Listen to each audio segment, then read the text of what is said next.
Hi everyone, good morning, good evening, based off of wherever you're located. Just to be respectful of everyone's time, we are going to get the event started in a few minutes.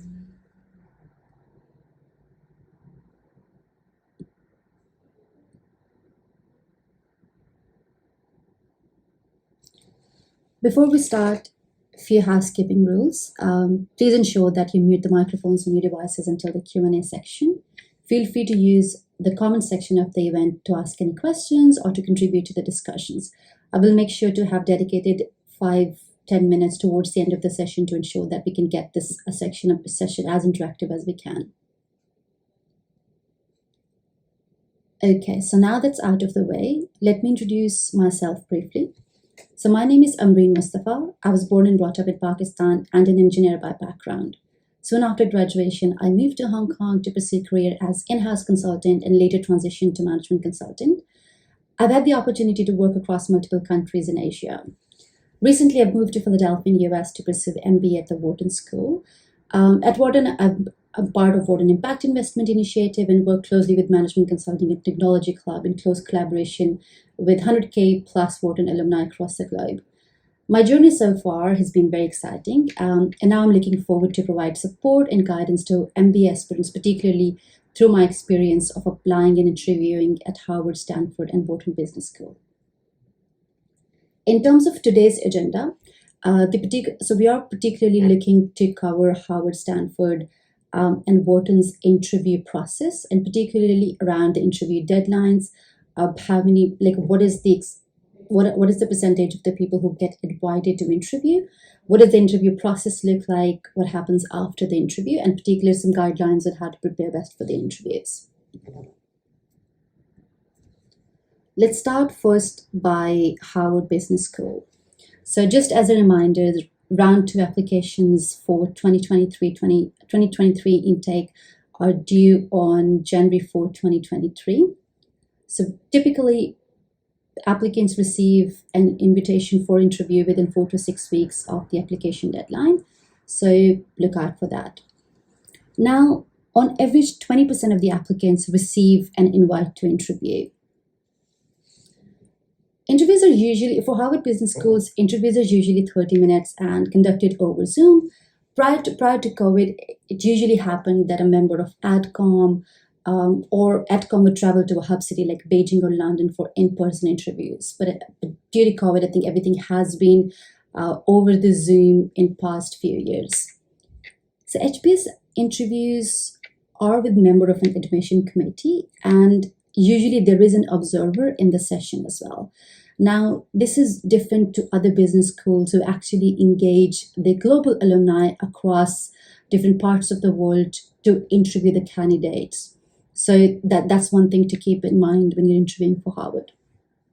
Now, for Harvard Business School, the biggest difference again is that I've noticed is that admission committee members that are interviewing you know the application material, your profile, professional journey, and reference letters in and out. They've actually prepared beforehand by extensively reviewing the application line by line and then formulate tailored questions. What this means is they're basically looking to understand a lot more in depth of what you have written into the application. Now, last difference that I've noticed is that these questions are a lot forward moving. So basically there will be content that will be based off of your application, particularly just going deep down to your motivations of a certain decision or a certain life experience. But a major portion of the interview would be dedicated to understand your motivations or your perspective going forward. For example, one of the questions I got was, what would you want your classmates to know about Pakistan? So the reason to ask such questions is to basically gauge that you are capable of holding thoughtful discussions critical to case study method that Harvard uses extensively.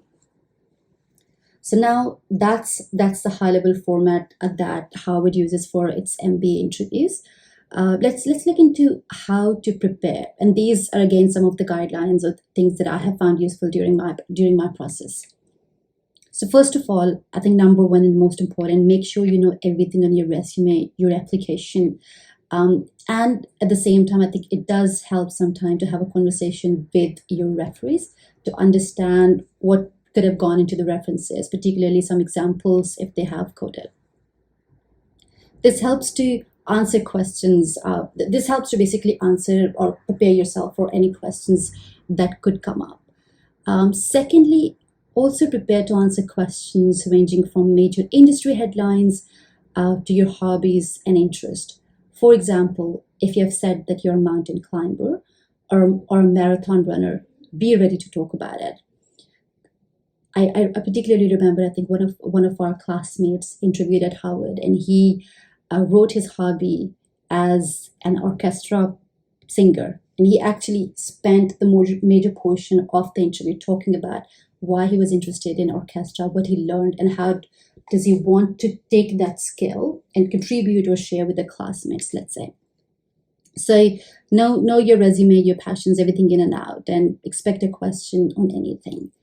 Now, secondly, these interviews also cover the nuances of several life choices. And it's not about what, it's about why you have taken a particular decision and how has that impacted across your journey in life. For example, if you decided to move to a particular country, what was the thought behind it?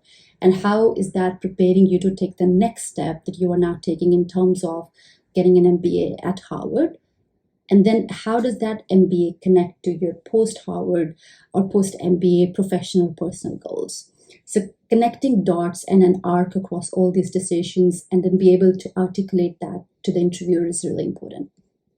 Also, think about your motivations, your learnings, growths, and realizations, because what you need to show is depth of character and genuinely connect with the interviewer beyond the facts that they have already read. Now, in terms of my personal experience, I started by compiling a broad list of questions that could come up in the interview by using hbsguru.com. So I particularly found this website really helpful. And once I had a reasonable list of all the questions, I used the STAR method to prepare the answer. And once I was comfortable, rehearsed, I reached out to alumni, Harvard alumni on LinkedIn, and I asked them, requested them for a mock interview. So having that mock interview before the actual interview with that AdCom member gave me enough confidence, and also it was good for me to get feedback from the people who have already gone through this process. So if you go through this process, if you get invited, please feel free to reach out to the alumni on LinkedIn and make sure that you are taking advantage of this opportunity. Post-interview, you're also asked to submit a reflection within 24 hours. So this is particularly, I think, post-interview reflection is only required by Harvard and no other business school in my information, as per my information.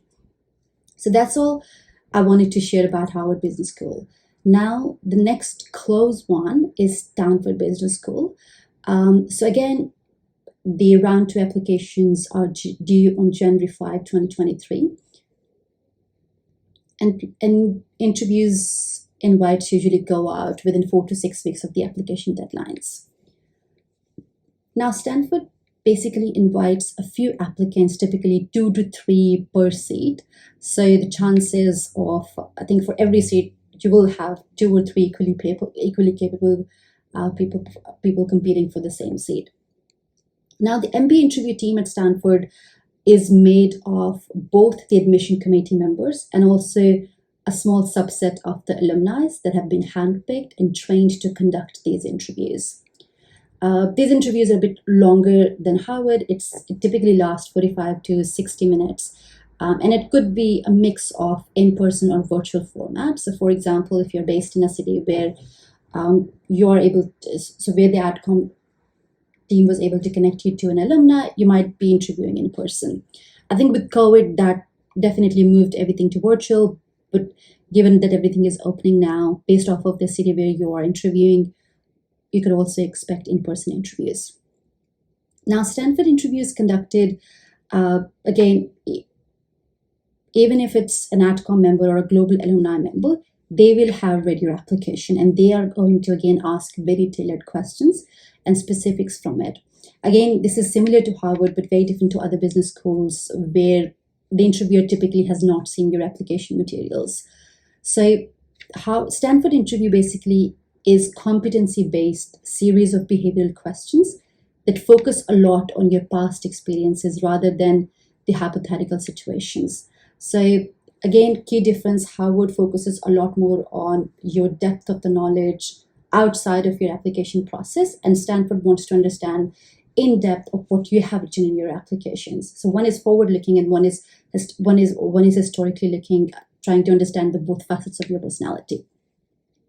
For example, I think if we talk about the specific questions that I've seen coming up, it's like, okay, tell us about your proudest accomplishment. What was the conflict that you had to solve, let's say personally or professionally, or why you chose a particular field?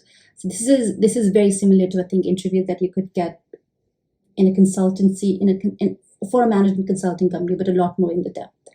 So now let's talk about how to prepare for these questions. And this advice is going to be very relevant to the material that we covered for Harvard as well. So number one, goes without saying, make sure you know everything on your resume, your application material, your profile, and all the questions that you've answered. Now, I have found it very useful to prepare my behavioral questions across the following themes. Number one, problem solving. Number two, inclusive leadership. Number three, personal impact. And number four, entrepreneurial drive. Now, the reason that I categorized my questions across these four domains was to cover both personal and professional domains. For example, if we talk about the number one, which is problem solving, this could easily help me answer any question around, tell us about a most difficult time where you had to, let's say, gather a team of diverse professionals and deliver a difficult task. If we talk about the inclusive leadership team, it could be about describe an experience where you had to work with a diverse set of candidates and how you navigated that situation. Entrepreneurial drive could be could again be, I think, something that they would want to engage, particularly from the personal impact side. So if I were asking, I could ask something like, okay, outside of your work, what is one thing that you have done and you're most proud of? So I have seen people stating examples of nonprofit work, their involvement in the community, mentoring, online, offline, or providing, let's say, any sort of support, giving back to the community in these sort of situations. So now that we have established the themes, for every theme, structure your response around the STAR format. The STAR format, I think most of you will be aware of this, but just for everyone's benefit, let me just restate this once again. So STAR format basically is start by describing the situation, what the task was, what was particular action, and the result that you took. One additional advice would be to always include the learnings towards the end of the STAR format to ensure that whatever experience you are sharing, you can demonstrate that you've learned from it and how you are growing as a person or as a professional based off of your experiences in the past. Also, one more advice, like make sure to have some thoughtful questions ready to ask towards the end of the interview, particularly for Stanford, because they will leave like 5-10 minutes towards the end to ask if there's anything that the interview wants to know. So the questions that I have found most useful for this session are to gain deeper understanding of the experience that interviewer has at Stanford, and just genuinely try to gauge the culture, the type of people that you will be encountering, and try to understand whether this is the right fit and the right culture for you. It's important to demonstrate that you're invested in understanding about the school as much as you're invested in the whole process. Again, I think if we go to Poets and Cons or clearadmit.com, there is a list of 10-15 questions that people have previously encountered in the interviews, and you can start by preparing for those questions first using the STAR format. And as soon as you think you're ready, reach out to alumni on LinkedIn, in your network, in your friends, and try to get few mock interviews under your belt before you actually go to the interview. Now let's talk about Wharton. And this is a very unique process, so something that you may want to pay, I think, more attention to.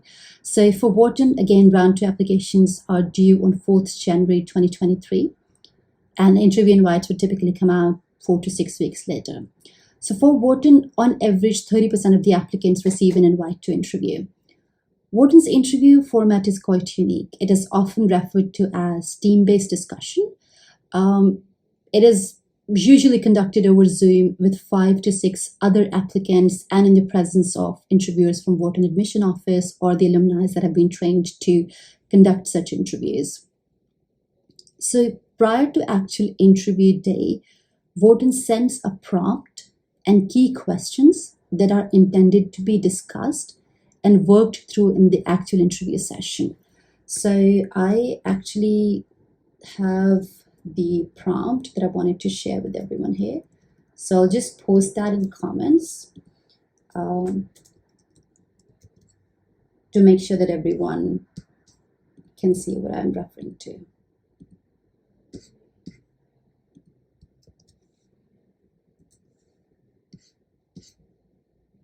Okay.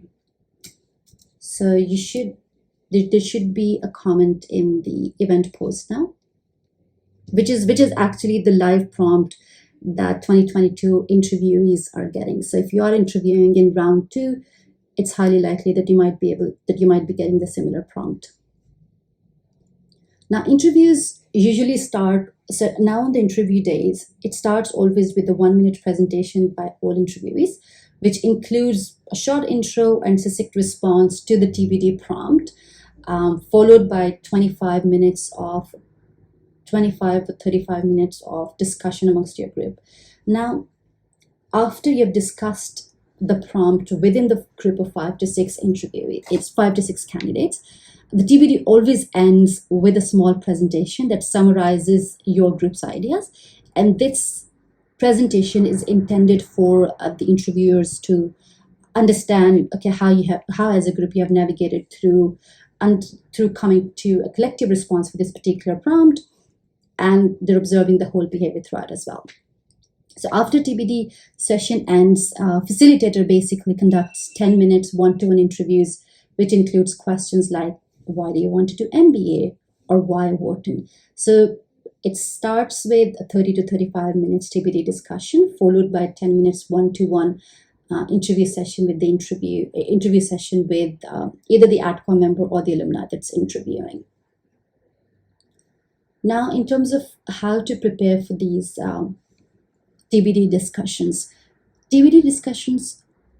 are a tricky situation. The most important skill to understand here is that it is not a demonstration of your knowledge.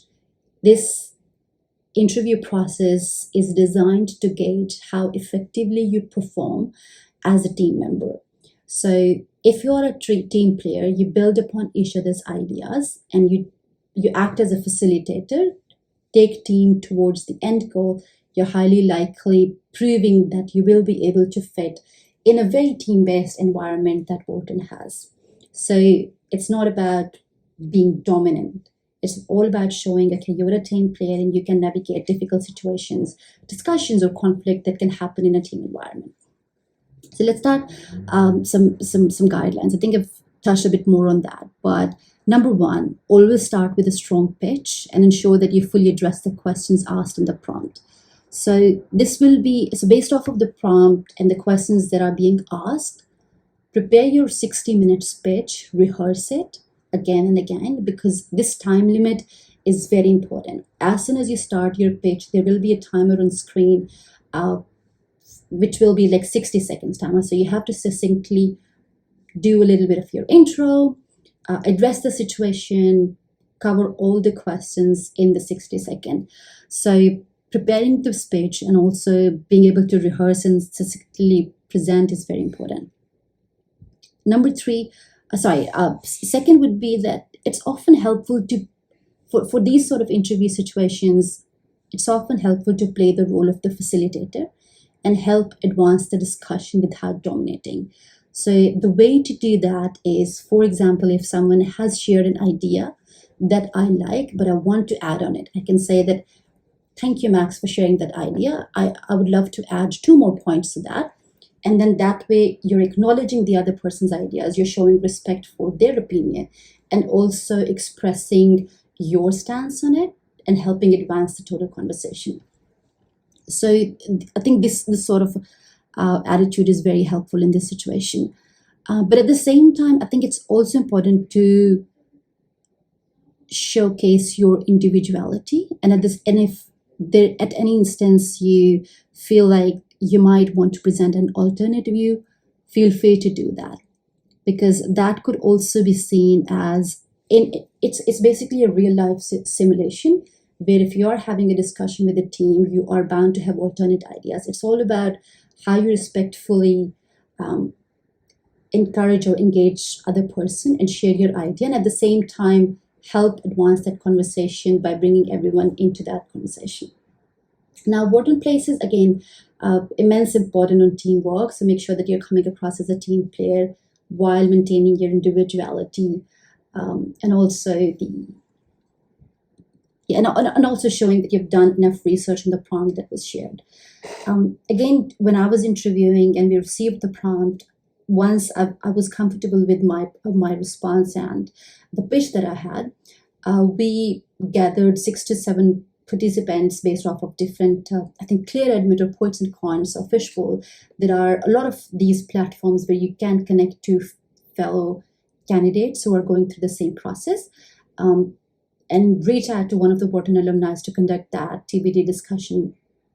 What that helps is, I think, when you go through this simulation like this prior to the interview, it helps you to identify whether your pitch is strong enough. It also helps you to learn, most importantly, from how other people are conducting the interviews, and how do you want to adapt your strategy or your methodology based off of how the other person is behaving in a certain situation.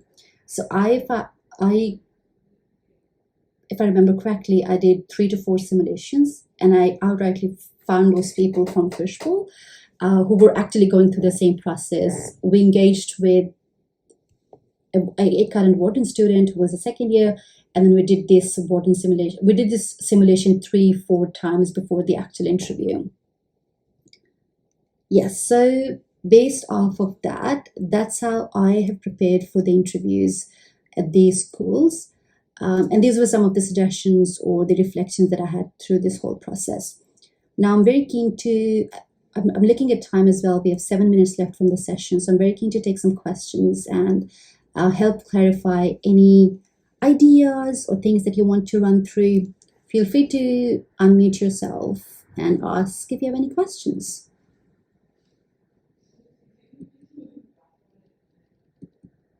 If not, this was all the material that we wanted to cover today. Feel free to drop off. And if you're submitting applications in round 2, all the best.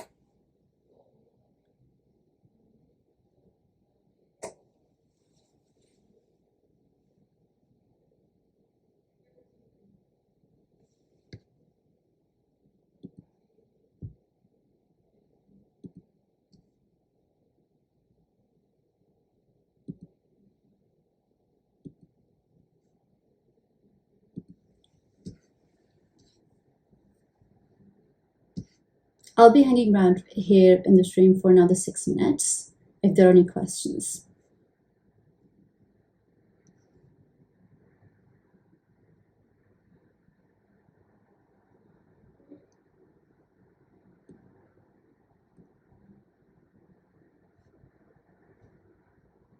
Awesome. Feel free to reach out later if you have any questions, connect, message, all should be fine. And all the best for your MBA journey. Thank you so much, everyone. Have a good day or night ahead. Bye.